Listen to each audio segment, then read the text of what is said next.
এই নির্বাচনী প্রচারণার খুবই ইন্টারেস্টিং একটা ফাইন্ডিং আমার কাছে মনে হয়েছে এনসিপির বিলীন হয়ে যাওয়া। জামাতের সাথে শেষ মুহূর্তে তারা জোটে গেছেন, তাদের কিছু প্রার্থীকে আমরা প্রচারণা দিতে দেখছি, প্রচারণা করতে দেখছি, সেখানে কিছু কাভারেজ তারা পান, কিন্তু অ্যাজ এ পার্টি এনসিপির কোনো রকম কোনো কাভারেজ নেই। এভাবে বলা যেতেই পারে যে এনসিপি জামাতে বিলীন হয়ে গেছে। একটা আলাপ আমরা করছিলাম, তারা যখন জামাতের সাথে জোট করছিলেন, তার আগে তিনটা দল মিলে যাতে সংস্কার জোট বলে এরকম একটা জোট করেছিলেন, এনসিপি, এবি পার্টি, সাথে রাষ্ট্র সংস্কার আন্দোলন ছিল। এই জোটটাকে তারা আরও বড় করতে পারতেন, আরও যতটুকু সম্ভব, না হলেও তারা আলাদাভাবে ভোট করলে কি হতে পারতো, সেই আলাপটা এখন আসছে, যেটা আমরা আগে করছিলাম।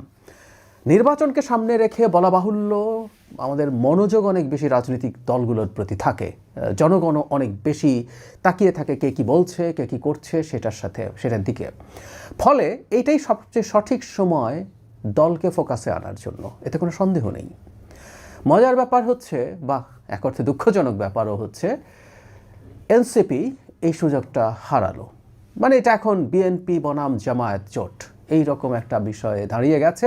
এমনকি আমি দেখেছি যে জায়গায় জামাতের আমির কথা বলছেন, সেখানে নাহিদ ইসলাম এনসিপির আহ্বায়ক আছেন, তিনি কথা বলছেন, কিন্তু এনসিপির আহ্বায়কের কোনো ট্র্যাকশন নেই, কেউ কাভারেজ দিচ্ছে না। অথচ এনসিপি এই নির্বাচনী এই প্রচারণার আগেই মানে জোটে যাওয়ার আগেই এনসিপিকে আলাদা একটা সত্তা হিসাবে আলাদা গুরুত্ব দিয়ে দেখার একটা প্রবণতা মিডিয়ারও ছিল। এটা যে শুধুমাত্র ডক্টর ইউনূস এই গুরুত্ব দেখিয়েছেন তা না, ডক্টর ইউনূসের একটা বায়াস খুব স্পষ্ট ছিল, কিন্তু এর বাইরেও মিডিয়াও এনসিপিকে যথেষ্ট গুরুত্ব দিয়েছিল। কিন্তু আমরা দেখছি এখন তিনি সেটা মোটেও পাচ্ছেন না, বরং কবে যেন দেখলাম প্রথম সমাবেশে সম্ভবত এই গণ অভ্যুত্থানের অতি গুরুত্বপূর্ণ মানুষ হিসেবে যখন তিনি ডাক্তার শফিকুর রহমানকে সম্বোধন করছেন বা তার পক্ষে কথা বলছেন, এই কথা বলে তখন সেটা আবার ট্র্যাকশন পাচ্ছে। তার মানে আমরা এটা দেখতে পাচ্ছি মিডিয়াতে এনসিপি একেবারে নেই। কি হতে পারতো? আমরা যে বলছিলাম যে তারা তিনটা দল মিলে যদি জোটে থাকতে পারতো, আমি যতদূর শুনলাম শেষ পর্যন্ত এনসিপি চায়নি এই ধরনের কোনো জোটে থেকে আলাদা নির্বাচন করুক।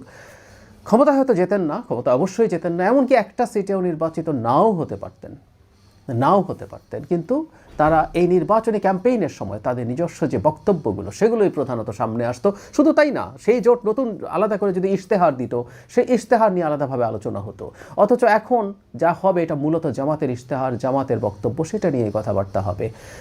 এই মানুষের মধ্যে তার ক্যাম্পেইন করা, মানুষকে পরিচিত করে তোলা, বা শুধু সেটা না, এই আলাপটা আমরা দীর্ঘদিন থেকে করেছি যে এনসিপি যদি অনেক বেশি সিটে ক্যান্ডিডেট দিত, সেই ক্যান্ডিডেটরা মানুষের সাথে জনসংযোগ করতেন।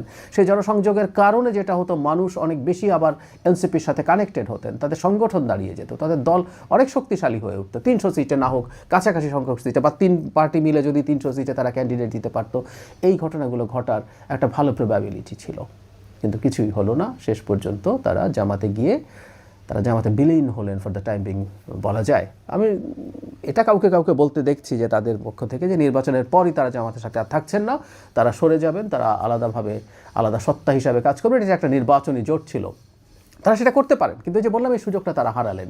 আবার কেউ বলছেন তারা জামাতের মধ্য থেকে সাথে গিয়ে যদি কিছু এমপি নির্বাচিত হয়ে যান, পার্লামেন্টে তাদের কথার একটা আলাদা অ্যাম্প্লিফিকেশন হতে পারে, সেটা তাদেরকে আলটিমেটলি সাহায্য করবে। সো এখন না হোক, সেটা পরে পার্লামেন্টে গেলে হতে পারে। শর্ত হচ্ছে পার্লামেন্টে যদি তারা যান, এবং পার্লামেন্টে আমি এটা মানি কথার একটা আলাদা ট্র্যাকশন আছে, কিন্তু তারপরে যদি ওটার সাথে এটাকে ওজন দেই, আমার কাছে স্টিল মনে হয় না তারা সঠিক কাজ করেছেন। আর পার্লামেন্টেও যদি তারা যান, তারা জামায়াতে ইসলামী এবং অন্যান্য ইসলামী দলগুলোর সমর্থনে তারা সেখানে গেছেন, সেটাও তাদের যে রাজনীতির ধারণা, মধ্যপন্থী রাজনীতি, সেটাকে প্রশ্নবিদ্ধ করে। আর এটাও কে না জানে যে যদি ওখান থেকে তারা নির্বাচিত হন, তারপর আবার রাতারাতি জামাতের কাছ থেকে আলাদা হয়ে গিয়ে তারা পুরোপুরি তাদের আলাদা রাজনীতি করতে শুরু করবেন, এগুলো খুব লজিক্যাল মনে হয় না। যাই হোক, এনসিপির এই সিদ্ধান্তটা যত দিন যাচ্ছে ক্রমাগত ভুল, এই ধরনের পারসেপশনই বাড়বে।